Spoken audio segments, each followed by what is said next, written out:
तो राम जी को नहीं भजता, वो चारों वर्णों चमार है। राम को भजने वाला उत्तम और चाम को भजने वाला नीच। एक अंधा है इनका पकड़ पकड़, जो अंधा भूख रहा था नुका रहा था, जो चमार है वो राम को नहीं मानेगा, चमार है ये। वो जो ज्ञान दे रहा है वो किस लिए बैठा रखा है? वो हगना आवे मूतना आवे आतना आखना आतना वो कुछ ना। इनका अंधा भी भैंचो कामयाब है। हमारा आईपीएस आईएएस जज भी कामयाब नहीं है, एससी एसटी ओबीसी का, माइनॉरिटीज का, मुस्लिम का। इनके अंधे लूले भी कामयाब है, इनके अंधुले भी भगवान बने पड़े। उसे क्या पता आंख जाकी आंख ना है, वहां क्या पता दुनिया में क्या हो रहा, कहां स्थापित क्या हो रहा, उसे पता कुछ क्या हो रहा बताइए। तो मेरा कहने का मतलब है कि जनता का पागल बनाना बंद कर दो।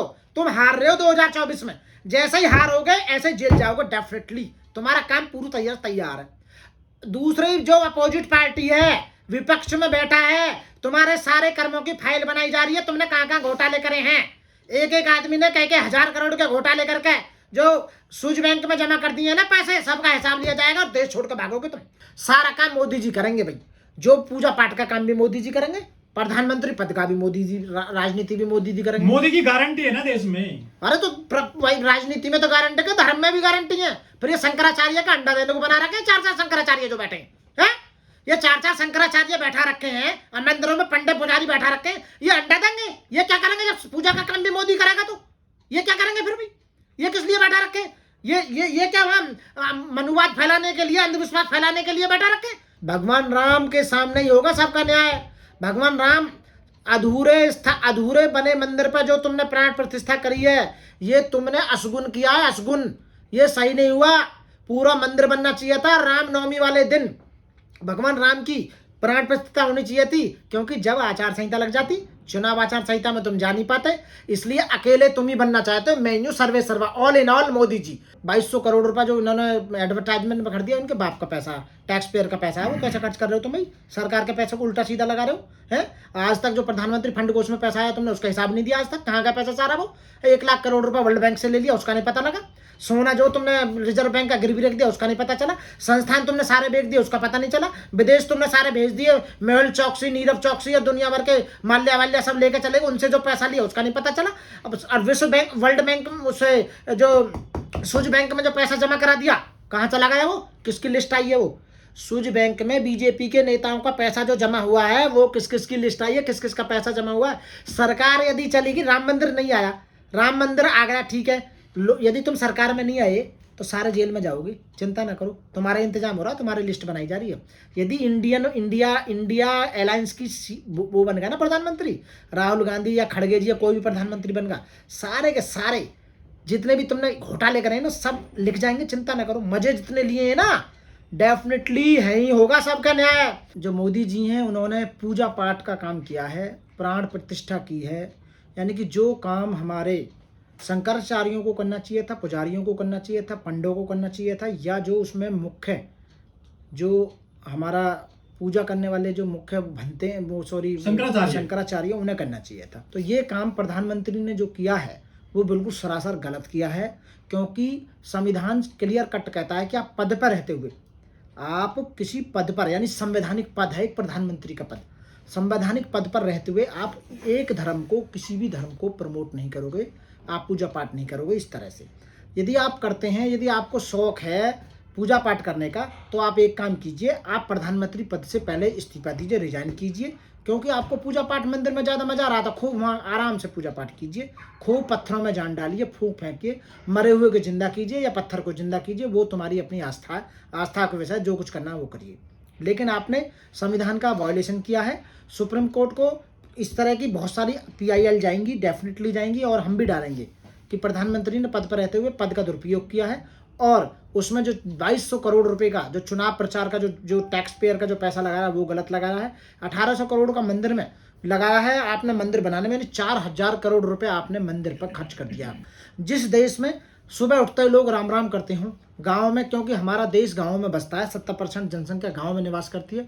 हमारे गांव में, हमारे दिल्ली में, हमारे शहरों में सब लोग उठते ही सुबह सुबह सब लोगों से गुड मॉर्निंग कीजिएगा, क्योंकि यहाँ हमारे यहाँ सनातनी और हिंदू धर्म को ज़्यादा माना जाता है, उन्हीं की देवी देवताओं को ज़्यादा माना जाता है। तो सुबह उठते ही सबसे पहले राम राम करते हैं एक दूसरे से, राम राम जी, राम राम जी, राम राम जी।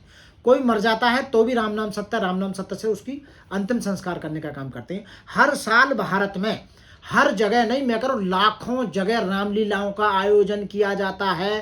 कार्तिक माह में राम की लीला दिखाई जाती है, सीता की वर्णन, लक्ष्मण, भरत, शत्रुघ्न सब के बारे में बताया जाता है, पूरी रामलीला के बारे में बताया जाता है। तो ये भारत में हर एक जो हिंदू है, खासकर 80% जो हिंदू है, उन 80% लोग राम का नाम तो रोजाना लेते हैं, कोई भी शुभ काम करते हैं तो राम का नाम लेते हैं। तो राम कहीं चले नहीं गए थे, जो राम को आज रामलला स्थापित किए गए, रामलला का विदेश थोड़ी चले गए थे, रामलाल भारत में ही थे। आप समझो राम मंदिर बनाने का पर्पज क्या है, वो भी समझ रहे हो। वो कोई मोदी या बीजेपी सरकार ने नहीं बनवा दिया राम मंदिर। राम मंदिर सुप्रीम कोर्ट के आदेश से बना है। सुप्रीम कोर्ट ने, हाई कोर्ट और सुप्रीम कोर्ट से जीतने के बाद तब वहां राम मंदिर का काम किया गया। तो राम मंदिर बनवाने का श्रेय सुप्रीम कोर्ट और हाई कोर्ट को जाता है, ना कि बीजेपी सरकार या हिंदू किसी संप्रदाय को जाता है। राम मंदिर का जो काम बनवाया है वो गवर्नमेंट ने, सरकार यानी कि हमारे सर्वोच्च न्यायालय के आदेश अनुसार बना गया। केवल अब बात क्या है कि राम मंदिर की आड़ में आप केवल चुनाव का एजेंडा चला रहे हैं 2024 का। 2024 में सरकार, आपको पता है इलेक्शन आ रहे हैं, एमपी के इलेक्शन, तो आप उसमें लोगों को पागल बनाना चाहते हैं। आप ये लोगों को ये जाहिर कराना चाहते हैं कि राम मंदिर मोदी जी ने बनाया, राम मंदिर बीजेपी सरकार ने बनाया, तो इसलिए बीजेपी को वोट दो। क्यों? राम को तो हम भी मानते हैं, पर हम बीजेपी को वोट नहीं देते, बिल्कुल नहीं देंगे। और कम से कम लाखों लोगों से ये अपील करते हैं, करोड़ों लोगों से, कि आप बीजेपी को वोट मत दीजिए। बताइए, दिल्ली में जब से हम वोट डालने लगे, बीजेपी आने जो ना दी हमने, कतई आने नहीं दी हमने, बीजेपी को वोट मना कर दिया कि बीजेपी आनी नहीं चाहिए, तो आई नहीं रही दिल्ली में बीजेपी, बिल्कुल नहीं आ रही। तो इसलिए 7 विधान लोकसभा सीट है, अब की बार वो भी गायब होंगी, डेफिनेटली दिल्ली में आएंगी नहीं। तो मेरा कहने का मतलब है कि चुनाव आयोग ऊपर से बेईमान है माशाल्लाह पूरा, क्योंकि ईवीएम में गड़बड़ी करके बार बार इनको लिया जाता है। ईवीएम पूरे देश में शोर मच रहा है। अब रामलला स्थापित हो गए हैं, बहुत बढ़िया, हमें कोई परेशानी नहीं, राम के मंदिर से कोई परेशानी नहीं, हमें सनातन धर्म से हमें परेशानी नहीं, देवी देवताओं से हमें कोई परेशानी नहीं, राम के नाम से परेशानी नहीं। परेशानी है केवल ये कि आप बीजेपी को बार बार मत लाओ। बीजेपी को क्यों मत लाओ? क्योंकि बीजेपी सरकार का चलाने में नाकामयाब रही है, नाकामयाब सरकार है। इसके जो काम जितने भी करे 10 साल में, वो सारे देश के विरोध में काम किए गए थे। हमारा भारत के संविधान जो प्रोविजन दिए हैं उनके अकॉर्डिंग बिल्कुल नहीं चली है ये, बिल्कुल भी। दूसरी बात, इन्होंने देश को क्या सत्यानाश कर दिया आप अच्छी तरह जानते हैं। लोगों की शिक्षा को खत्म कर दिया, लोगों के स्वास्थ्य को खत्म कर दिया, और लोगों के रोजगार को खत्म कर दिया, यहाँ न्याय को खत्म कर दिया, संपदाओं को खत्म कर दिया, देश के संस्थानों को बेच दिया, देश के संवैधानिक पद अपने कब्जे में कर लिए। केवल 15% लोगों ने देश पर कब्जा कर लिया, 90% प्रॉपर्टी अपने अंडर में कर ली है। सारे संस्थान जितने भी हैं, गरीब लोगों को केवल घंटा बजाने के लिए राम का नाम और केवल धर्म की पट्टी चढ़ाने का काम किया गया, और कुछ नहीं किया गया, इसके सिवा और कुछ नहीं है। लेकिन पूरे देश में जो रामलला की धूम है, और जो SC/ST हैं वो भी झंडा लिया घूम रहे हैं, युवा खास तौर पर, उनके बच्चे मकानों पे, दुकानों पे झंडे लगाए गए हैं, वो भंडारा कर रहे हैं, जागरण कर रहे हैं, कीर्तन कर रहे हैं। SC/ST को क्या मिला इस मंदिर से, ये बताइए। अब वो 9 दिन जो होता है, वो नवरात्रि में माँ दुर्गा की पूजा होती है। उसके बाद जो 1 महीना जो रामलीला की जो होती है, उसमें भी तो लोग भंडारे करते हैं, राम का नाम लेते हैं। वो कम रह गया क्या राम का नाम लेने की? सुबह उठते ही जो राम राम करते हैं वो कम रह गया क्या? मरने के बाद जब अंतिम संस्कार का राम नाम सकते वो कम रह गया क्या? अभी भी झंडे बांट रहे हो तुम।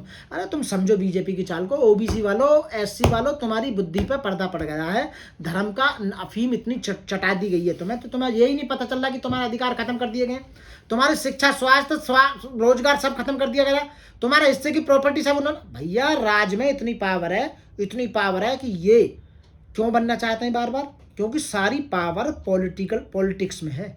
सत्ता की चाबी है संसद, और जो संसद पर कब्जा कर रखा है जिसने, वो राजा है, राजा। आपने जिले इलाही का ऐलान देखा आज?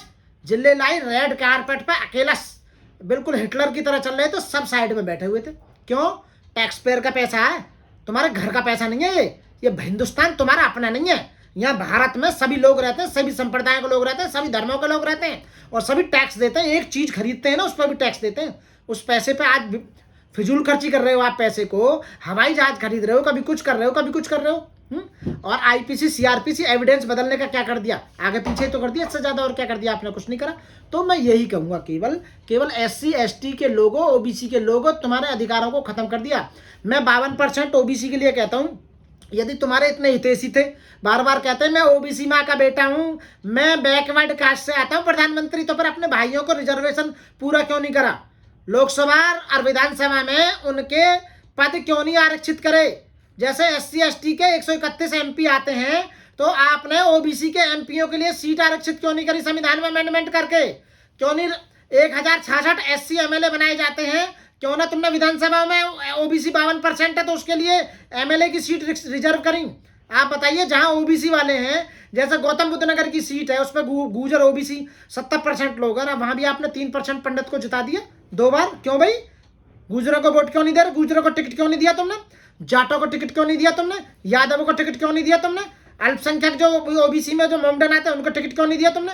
जहां एससी की सीट ज्यादा है उनका क्यों नहीं दिया तुमने? इसका मतलब है कि उनके अधिकारों को खत्म कर रहे हो और उन पर भगवान राम का लेप लगाकर या धर्म का लेप लगाकर उनकी आंखें बंद करना चाहते हो। घंटा बजाने को रख रखे हैं वो क्या? उन्हें शिक्षा नहीं देना चाह रहे आप, इसीलिए ताकि वो समझ ना पाए कि उनकी अधिकारों को कैसे खत्म किया जा रहा है। लेकिन राजस्थान में तो जो है, जो राम मंदिर वालों ने चमारों का, जाटवों का, दलितों का जो चंदा ही वापस कर दिया। चंदे से क्या दिक्कत है? फिर भी इनकी बुद्धि खराब हो रही है। चंदे से इन्हें ये दिक्कत है कि जो इनके धर्मों में लिखा हुआ है, खासकर मनुस्मृति में, किसी मूर्ति में प्राण प्रतिष्ठा करोगे तो यदि उसकी परछाई भी किसी दलित की पड़ गई, SC ST OBC की पड़ गई, तो वो खंडित हो जाएगी। तो इसलिए उनका पैसा भी नहीं लगना चाहिए उस मंदिर में। इनका कहने का मतलब है तो भैया अपना अलग बना लो भारत। जब तुम्हें भारत के लोगों से इतनी नफरत है, ओबीसी से इतनी नफरत है, 85% लोगों से इतनी नफरत है, 15% ने पूरा कब्जा कर लिया है पूरे भारत के सभी संस्थानों पे, सभी संवैधानिक पदों पे, तो फिर तुम अपना अलग जो बना लो, यहाँ से चले जाओ छोड़ के। यदि ऐसा ही हाल रहा तो मैं घोषणा कर रहा हूँ, यहाँ बहुत बड़ी क्रांति होगी और 85% 15% लोगों ने काट देंगे, मार देंगे ये हल्ला। तो एक स्टेज ये आ जाएगी, इतने लोग उबल जाएंगे, भाईचारा इतना खत्म हो जाएगा और इतनी दुश्मनी पैदा करवा देंगे बीजेपी के नेता जितने भी हैं कि 85% जिस दिन जागरूक होंगे इन 15% लोगों को काट कर मार देंगे और सारे उसको अपने अंडर में ले लेंगे। रूस की क्रांति हो जाएगी पूरी टोटली, यदि ऐसे ही रहा तो। डेफिनेटली वो दिन दूर नहीं जिस दिन तुम्हारे साथ ये हाल होना है। सरकार हारता ही देश आधे तो भाग लेंगे विदेश को, जैसे इनके दोस्त पक गए ना, नीरव मोदी, मेहुल चौकसी, माल्या, जो इनके चले गए ना रिश्तेदार, ये भी ऐसे चले जाएंगे। लेकिन चंपत राय कहते हैं कि मोदी जी तो विष्णु के अवतार हैं। हाँ भाई, क्योंकि वो तो भैया, वो तो भगवान का भैया, तो बताया देगा कि तीसरी आंख खुली होगी, वही तो बताएगा कि हम विष्णु के अवतार हैं, क्या उसके अवतार हैं। इन्होंने तो भगवान बुद्ध को बता दिया कि भगवान बुद्ध विष्णु के अवतार है। अब कल परसों को बाबा साहब अम्बेडकर को भी कह देंगे ये तो कि वो तो जो है राम के अवतार हैं जिन्होंने संविधान बनाया। अभी कुछ दिन कहने वाले हैं, कुछ दिन में। और आज तो अभी नुकेंगे राम राज में प्रवेश कर गया भारत राम राज में प्रवेश कर गया। आज शाम को कह देंगे ये डेफिनेटली। दिवाली मनाई तो साल भर में कई बार दिवाली मनवाएगा ना, तो बता दे। अभी तो बनवाई कार्तिक में जो गई का दिवाली, हर साल दिवाली मनती है ना, अभी भी दिवाली में जब कर अनहोनी हो रही है, यू बेमौसम बरसात हो रही है, ये बेमौसम की दिवाली मनाई जा रही है, इसलिए अनहोनी है देश में। समझ रहे? इन्हीं के जो जिन्होंने मलाई मार ली थी, जिन लोगों ने, भाई वो तो दिवाली मनाना, जिन्होंने मोटा काट लिया। जो गरीब आदमी दिवाली मनवावा तो सबके खाते में 10,000 रुपये डालता ना, कि सब गरीबों के खातों में मैं, जिनको 80 करोड़ लोगों को 80 करोड़ लोगों को जिनको तुम वो देते हो अनाज फ्री, उनके खाते में 10,000 रुपये डाल देते हो कि दिवाली मनाइयो, आज प्राण प्रतिष्ठा है, राम मंदिर की स्थापना हो रही है, घर बैठ कर खूब दिए जलियो, 10,000 में खूब पार्टी करते, खूब मजे लेते। जब तो जानते हैं सरकार कुछ कर रही है भाई, क्या खुद ही खाने को वो सब है, खुद ही खाते रहो और किसी को नहीं देना बिल्कुल भी। तो इसीलिए तो अब क्रांति आएगी। लोगों को 85% को पता लग गई है कि तुम्हारे हिस्से का माल ये सारे बीजेपी के नेता खा गए, लूट कर खा गए सारे देश। तो कब तक नहीं आएंगे? तो क्रांति आएंगे, तुम्हें मारेंगे, ये देखियो आने वाले समय में। चिंता क्यों कर रहे हो? काटेंगे तुम्हें, ढंग से कहां तक जाओगे, बचोगे कहां?